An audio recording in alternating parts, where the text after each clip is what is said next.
Welcome to Good Game Pocket Edition, our lean, lowdown for gamers by gamers. I'm Hex. And I'm Barjo. Sometimes the simplest of concepts can prove to be spellbinding, and we found this with Brothers, A Tale of Two Sons.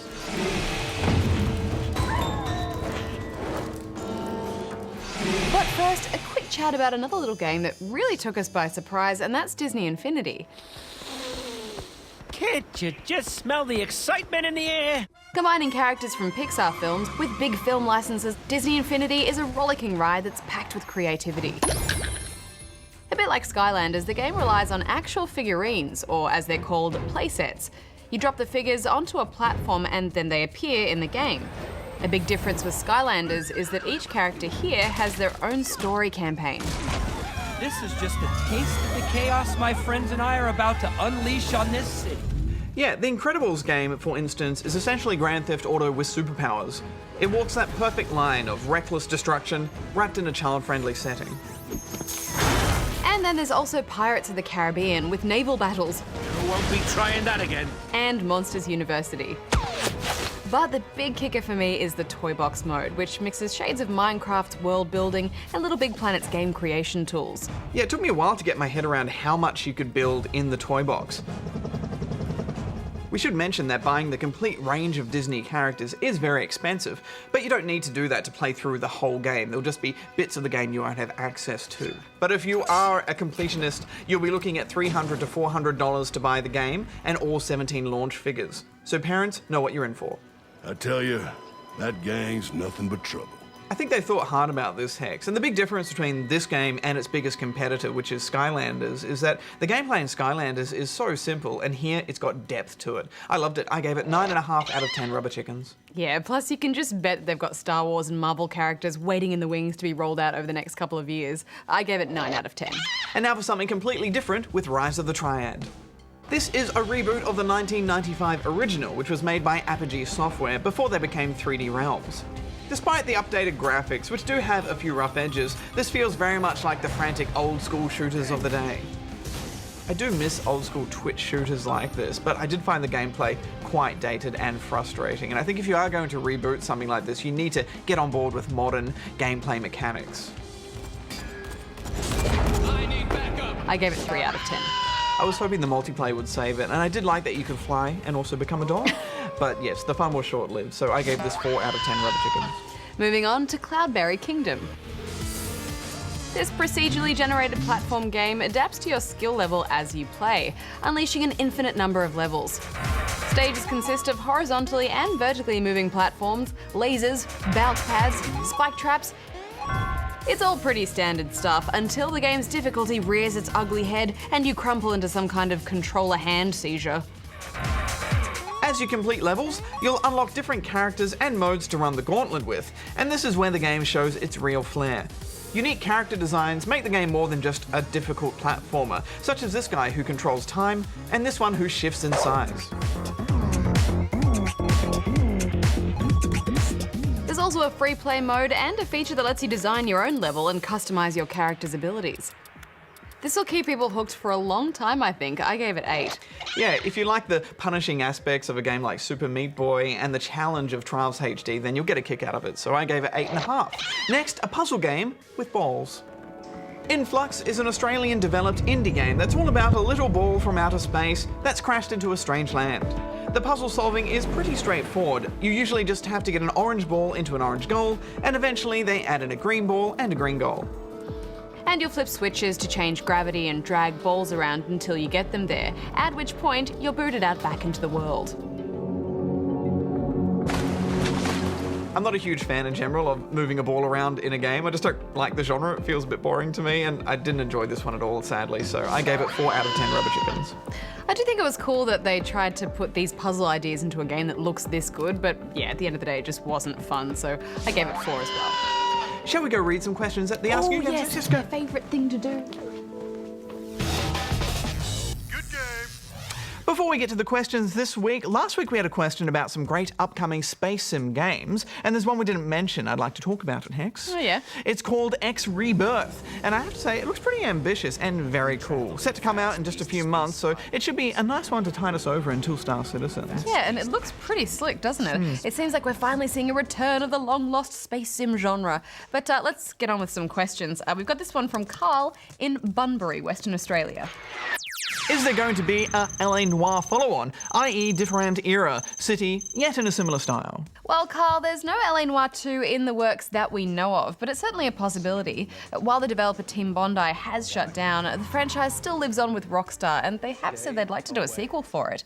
But knowing Rockstar, that could be quite some time away, because they like to take their time with sequels. Indeed. Also, a lot of Team Bondi was actually bought up by production company Kennedy Miller Mitchell, and they're now working on a game called Whore of the Orient. Some gameplay footage has leaked online, but we still don't know much about it. But we guess it will have some similarities to LA Noire if it ever actually comes out. They have been rather quiet about it, haven't they? But anyway, speaking of Rockstar games, let's go to this one from Brandon in Perth, Western Australia.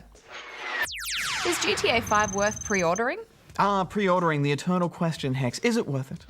I think the only games I've ever actually pre-ordered are the ones that are some special limited edition that come with a figurine and a map and extra goodies, because those are the ones that are likely to run out. But Yeah. I've never just pre-ordered a game on its own. Yeah, and it's even more disappointing when you pre-order and you get that nice figurine and you pay all that money for it and then the game isn't very good. You've got this figurine reminding you of your wasted purchase. As for whether GTA 5 is actually any good, well, we haven't played it yet, so we will let you know when we review it. Speaking of reviews, it's your review time. And since we're on the topic of open world games, how about we see what everyone thought of the open world zombie survival of State of Decay? Yes, a fine choice, and it seems like most of you were won over by it with lots of glowing reviews, like this one from Count, who writes simply, awesome, 10 stars. Jason was equally succinct but slightly less impressed, saying, great, 8 stars. And Noble17712 enjoyed it despite its issues, saying, while this game is not the return of the zombie genre I had hoped for, this game is still very enjoyable, even though it has bugs and glitches. 9.5 stars. Caboose here also seemed impressed, writing, I felt right at home with this game. It's been a while since a good zombie game has come out. It was like DayZ, except both different. 9 stars. And Metroid here went so far as to say, this is the best zombie game ever. If it had a better tutorial and multiplayer, I'd give it a 10, but as it is, it's 9.5 from me. 9.5 stars. Well, that's a few options at least. There might be more out there if you look around. I'll think about it. Well, that certainly is high praise, but there were still a couple of you out there who weren't so impressed, like Hadut2, who wrote, whilst it's an alright game, it's hard to play and look at after playing The Last of Us and The Walking Dead, or even DayZ. A real letdown. This game really should decay and come back where it came from, the garbage chute. 4 stars. Ouch. That's pretty sad. Really? Well, that was pretty mild compared to Master J's review, which said, no comment, half a star. Not even good enough for a comment. No. I am looking forward to hearing people's reviews and comments on Payday 2 and Pikmin 3 though, very different games there. Indeed, if you are playing either of those games, or both, please jump on our website or the app, leave a review and a rating. We should go back to the studio, Hex. Yeah. Good game. Brothers, A Tale of Two Sons is a kind of co-op adventure revolving around two brothers. The twist, your co-op partner is yourself, as you control both the older and the younger brother with the left and right thumbsticks. The story begins with the boys' memory of the death of their mother. And now with their father ill too, they must journey together to a mystical healing tree to obtain a remedy for him. It's a wonderful journey through beautiful and creative landscapes. I just love that art style. It's got that painterly quality to it. Plus, the characters don't speak in any known language, and we know so little about this world, so you're constantly surprised by the terrain and its inhabitants. You'll creep through caverns with trolls, sail frozen rivers, and my absolute favourite section where we were climbing through the bodies of fallen giant soldiers. So let's talk about this control system and how it plays into the puzzles. Controlling the two brothers with both thumbsticks is an inherently tricky task. It plays with your brain, kind of like trying to pat your head and rub your tummy at the same time. So for that reason, the only other buttons you'll use on the controller are the triggers to interact with objects and the left and right bumpers to move the camera. Most of the puzzles aren't tough to figure out. The challenge comes simply from having to maneuver both brothers at once and keep track of which buttons you need to hold and which to let go of. There was this one section where the brothers were tied together and you had to swing them one by one to move them along the wall. And with that constant crossover, it just got harder and harder to remember which one to let go of, and I found myself saying out loud, left, right, left, right. There's a nice aspect to this co-op as well, in that each brother has his own set of strengths and weaknesses. Little brother can fit through wide cage bars, for example, but he can't swim.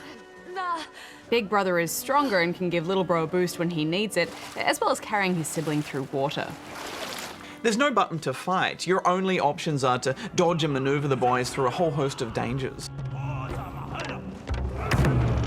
But I think the game's most tremendous achievement is being able to create such a moving experience out of something that at first seems quite unremarkable with a simple idea.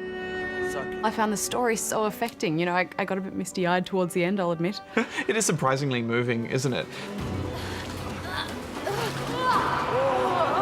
There were a few moments that I thought drew inspiration from classic high fantasy, in particular Lord of the Rings, which I'm absolutely fine with. I thought this was a simple idea that, for the most part, was executed really well, so I gave it 8 out of 10 rubber chickens. Yeah, it was the kind of unexpected, heart-tugging experience that really stayed with me for a few days afterwards. I thought it was just beautiful, so I gave it 8.5 out of 10 rubber chickens.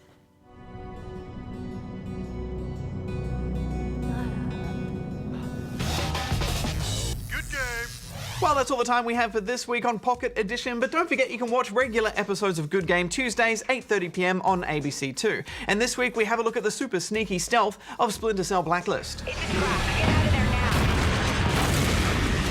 Yes, the quiet period for games is certainly over. Time to start training those gaming fingers, Barjo. Busy time of year coming up. Just flex them. Until then, Barjo out. Thanks out.